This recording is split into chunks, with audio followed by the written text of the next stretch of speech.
جن گھروں میں اللہ تبارک و تعالیٰ کا ذکر ہوتا ہے، اہل آسمان ان گھروں کو ایسے دیکھتے ہیں جیسے تم ستاروں کو دیکھتے ہو۔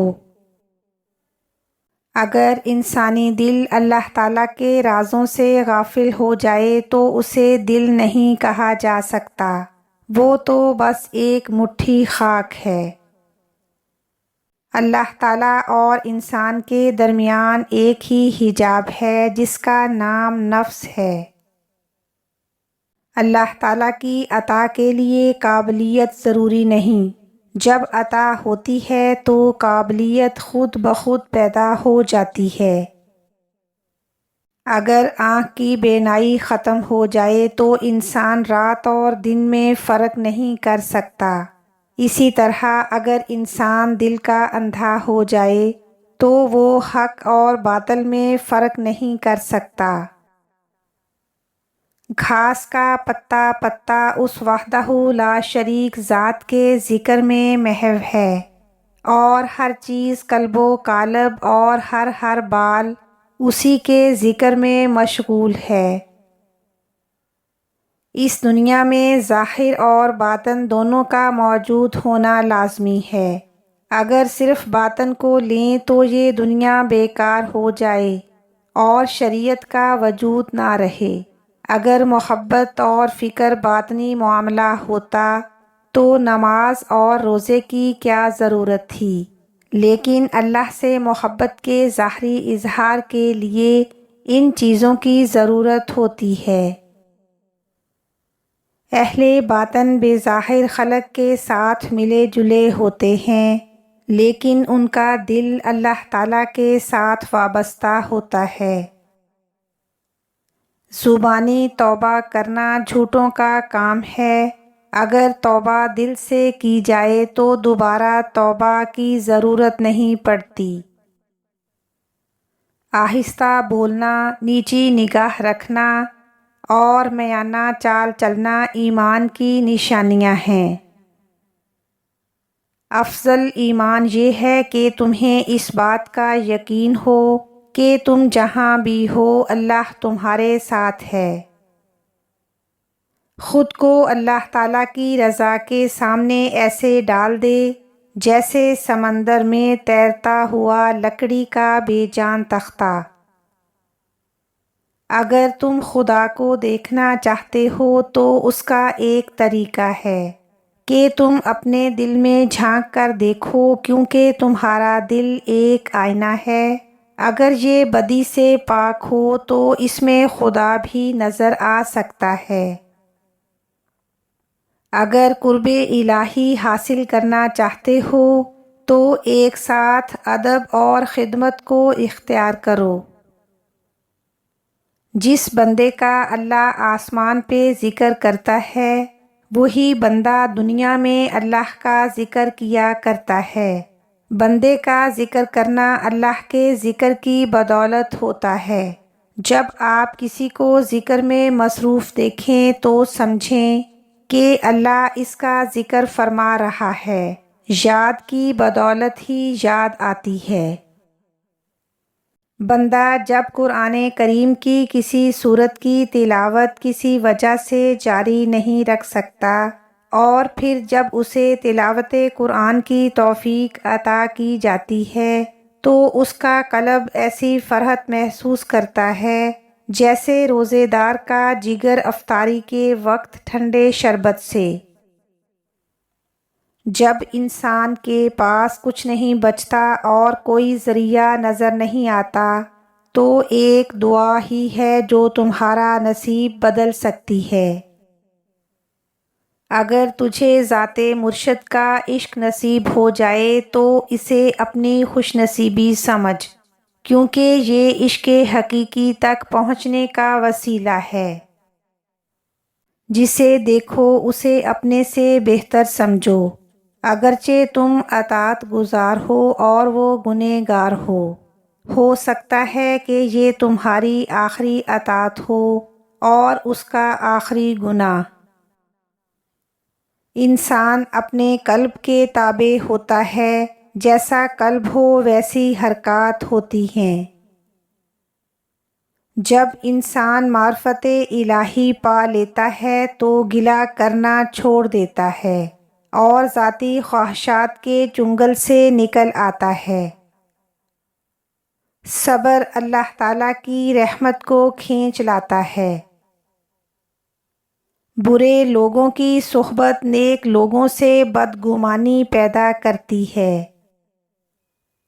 خوش کلامی ایک ایسا تر و تازہ پھول ہے جو کبھی نہیں مرجھاتا۔ محبوب بننا تو ہر کسی کے بس میں نہیں، لیکن عاشق بننا تو بہت آسان ہے۔ اگر اللہ نے تمہیں اپنا محبوب بنایا تو تم اللہ کے عاشق بن کر زندگی کا لطف اٹھاؤ، کیونکہ شدید محبت کی حقدار صرف اللہ تعالیٰ کی ذات پاک ہے۔ کسی کا ظرف دیکھنا ہو تو اسے عزت دو، فطرت دیکھنی ہو تو آزادی دو، نیت دیکھنی ہو تو اسے قرض دو، اگر خصلت دیکھنی ہو تو اس کے ساتھ کھانا کھاؤ، صبر دیکھنا ہو تو اس پر تنقید کر کے دیکھ لو، اور اگر خلوص دیکھنا ہو تو اس سے مشورہ کر لو۔ رسول اللہ صلی اللہ علیہ وسلم نے ارشاد فرمایا، ہر انسان سے غلطی ہوتی ہے اور غلطی کرنے والوں میں بہترین وہ ہے جو توبہ کرے۔ حضرت خواجہ نظام الدین اولیاء رحمۃ اللہ علیہ نے فرمایا ہے کہ جو شخص عصر کی نماز کے بعد سورہ نبا کو 5 مرتبہ پڑھے گا، اس کے دل میں اللہ کریم کی بہت زیادہ محبت پیدا ہو جائے گی۔ اصل درویش وہ ہے جو زبان، آنکھ اور کانوں کو بند رکھے، یعنی بری بات نہ سنے، نہ کہے اور نہ ہی دیکھے۔ عورت کی خوبی 2 باتوں سے ہے، ایک اسے کوئی نامحرم نہ دیکھے اور دوسرا کہ وہ کسی نامحرم کو نہ دیکھے۔ لوگ سمجھتے ہیں کہ بت صرف پتھر کی مورتی کا نام ہے، لیکن ہر وہ چیز جو آپ کے دل میں اللہ تعالیٰ سے زیادہ اہمیت اختیار کر جائے وہی آپ کا بت ہے۔ عشرۂ محرم میں عبادت، اطاعت، تلاوت، نماز اور دعا میں زیادہ مشغول رہنا چاہیے، کیونکہ اس عشرہ میں قہر کا دروازہ بند ہو جاتا ہے جبکہ رحمت الہی کا نزول زیادہ ہوتا ہے۔ رحمتیں اور فضیلتیں اللہ کی طرف سے ملتی ہیں، پھر اسی کی جانب سے تبدیلیاں ہو جاتی ہیں، اس لیے اس کے فضل پر دل و جان سے سجدہ بجا لاؤ۔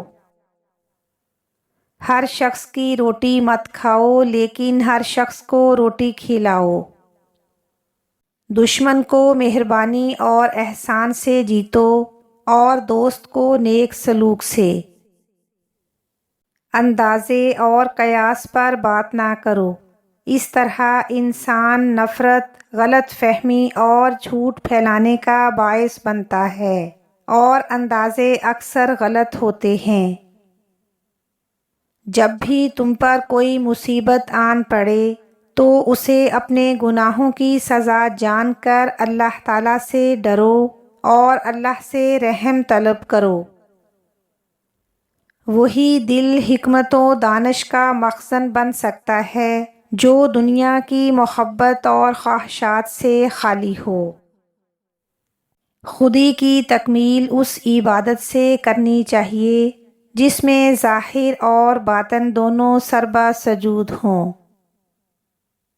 اگر تم ساری مخلوق کو اپنا دشمن بنانا چاہتے ہو تو متکبر بن جاؤ۔ جو اللہ کریم کے راستے سے ذرہ برابر بھی تجاوز نہیں کرتے، وہ لوگ روزی کی خاطر فکر مند اور پریشان نہیں ہو سکتے۔ انسان کے منہ میں اس کی جان کی دشمن اس کی زبان ہے۔ اگر جان کی سلامتی درکار ہے تو زبان کی حفاظت کرو۔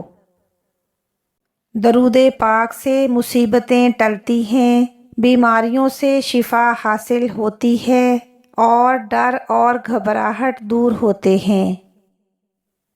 اور آخر میں دعا ہے کہ اے اللہ، ہمیں مانگنے کا طریقہ نہیں آتا، پھر بھی ہر روز ہاتھ پھیلائے اس یقین کے ساتھ تجھ سے مانگتے ہیں کہ تیرے سوا ہماری دعائیں قبول کرنے والا کوئی نہیں۔ اے مالک، ہماری ٹوٹی پھوٹی دعائیں نہ دیکھ، ہمارا تجھ پر جو یقین کامل ہے اسے دیکھ اور ہماری حاجتوں کو پورا فرما دے۔ آمین یا رب العالمین۔